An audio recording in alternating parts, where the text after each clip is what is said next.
Assalamualaikum warahmatullahi wabarakatuh. Salam bahagia. Perkenalkan, nama saya A. Supriyadi, CKP Angkatan 11 dari SMK Negeri 1 Cikadu. Berikut ini saya akan menyampaikan tentang koneksi antar materi, kesimpulan dan refleksi modul 1.1 dari pemahaman pemikiran-pemikiran Ki Hajar Dewantara. Salah satu pemikiran Ki Hajar yang sangat penting menurut saya ya untuk dipegang oleh para guru ya, bahwa anak-anak hidup dan tumbuh sesuai kodratnya sendiri. Pendidik hanya dapat merawat dan menuntun tumbuhnya kodrat itu.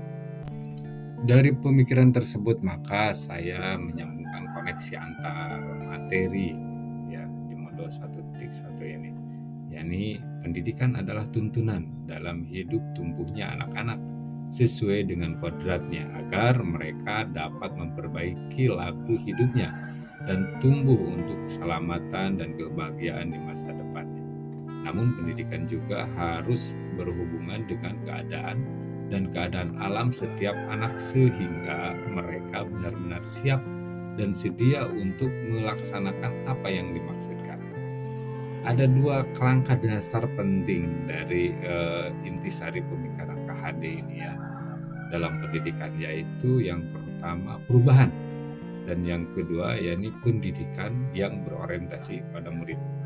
Maka dari situ saya akan menyimpulkan dari konsep pendidikan dan falsafah pendidikan. Kemudian saya akan merefleksikan pendidikan dari sudut pandang saya dan hal yang perlu ditingkatkan dari saya. Nah, tentunya merujuk dari 3 pertanyaan yang ada dalam LMS ini.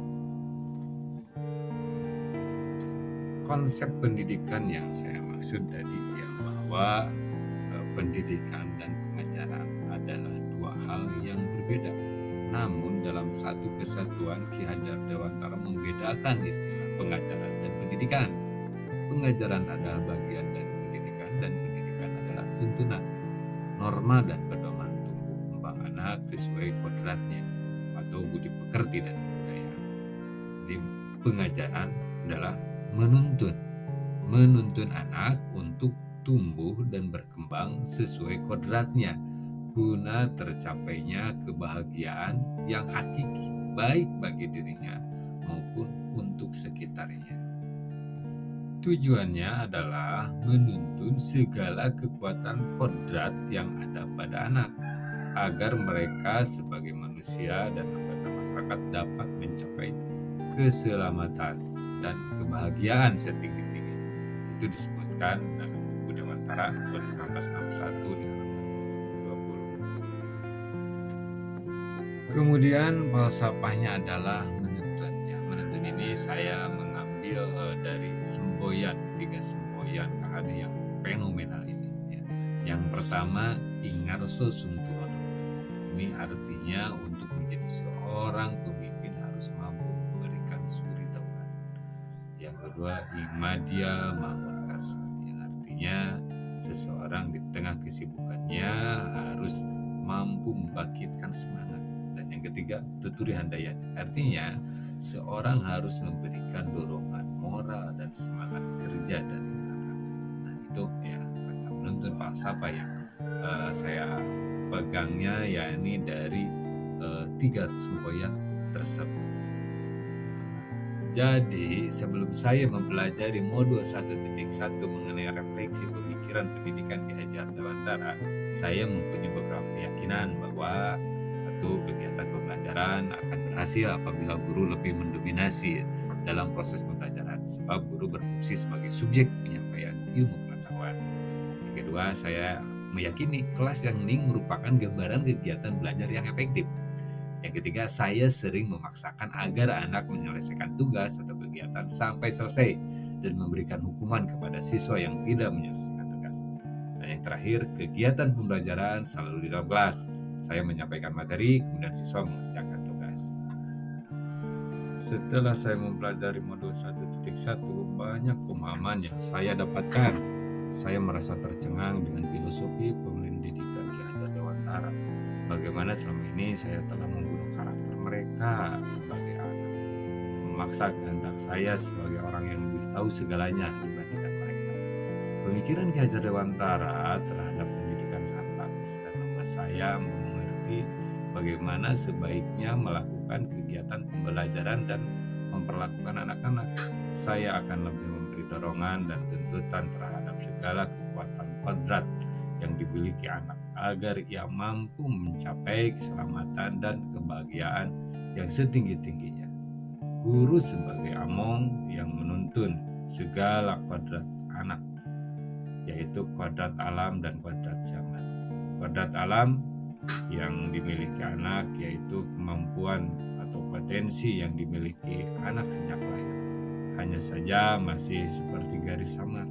Tugas seorang guru adalah memberikan garis samar tersebut, garis atau kemampuan yang dimiliki anak yang semula belum baik, maka dituntun untuk menjadi lebih baik, agar yang sudah baik dituntun menjadi lebih baik lagi. Itulah seorang guru sebagai among yang menuntun anak untuk membangun pengetahuan dan budi pekerti, agar mereka memerdekakan diri sendiri dan orang lain. Seorang pendidik dan seluruh warga sekolah harus menanamkan nilai-nilai karakter budi pekerti peserta didik, sehingga anak-anak bisa menyikapi kehidupan di masa mendatang. Pendidik juga harus menghargai keragaman, bahwasanya setiap anak mempunyai sifat unik, yang artinya mereka mempunyai kemampuan yang berbeda-beda antara satu dengan yang lain. Tentunya karakteristik anak yang berbeda-beda tersebut tidaklah sama penanganannya. Dan yang terakhir, hal yang akan saya rubah untuk mencerminkan pendidikan Ki Hajar Dewantara adalah saya akan memberikan berbagai hak mereka sebagai anak yang merdeka, sebagai insan yang memiliki kebebasan untuk menentukan mana yang mereka sukai, minati, dan mana yang tidak layak diberikan sebagai sebuah bentuk paksaan. Saya akan memberikan tuntunan kepada setiap individu dari anak-anak didik saya untuk mereka mengekspresikan apa yang mereka inginkan, apa yang mereka butuhkan, dan apa yang mereka miliki untuk saya asah, saya tuntun, dan saya ayomi. Saya akan membiarkan mereka memilih cara belajar sendiri, akan memberi kebebasan pada anak untuk memilih kegiatan dalam belajar sesuai dengan minat dan kebutuhan anak. Saya tidak akan memaksa anak untuk mengerjakan suatu kegiatan sampai selesai dan baru bisa menilainya, karena kemampuan anak hanya bisa dilihat dari prosesnya, bukan hasilnya. Kegiatan pembelajaran yang saya akan lakukan lebih banyak mendorong anak untuk berpikir kritis, kreatif, dengan membangun semangat dan memberikan kalimat-kalimat pemantik, sehingga pembelajaran lebih berpusat pada anak. Perkataan-perkataan yang saya berikan pada anak lebih banyak yang membangun semangat, tidak mendoktrin dan menghukumi anak. Selain itu, saya juga tidak memaksakan anak untuk mengerjakan kegiatan yang saya pilih. Akan tetapi, saya lebih membangun tanggung jawab pada anak untuk bisa bertanggung jawab apa yang menjadi kewajibannya. Untuk menciptakan suasana pembelajaran yang menarik dan inovatif, saya menyiapkan kegiatan pembelajaran yang beragam. Selain itu juga akan melakukan kegiatan pembelajaran di lingkungan luar kelas dengan belajar di alam terbuka secara terstruktur. Tentu selain menghilangkan rasa jenuh, juga untuk memberikan pengalaman yang nyata tentang alam dan lingkungan sekitar mereka. Belajar memahami apa yang ada di lingkungan mereka, belajar berinteraksi dengan lingkungan untuk menumbuhkan rasa cinta dan mengenal kearifan lokal di lingkungannya, agar mereka merasa bangga dan mau untuk melestarikannya, baik dari aspek sosial, ekonomi, maupun budaya. Itulah refleksi saya dari modul 1.1 ini. Salam bahagia.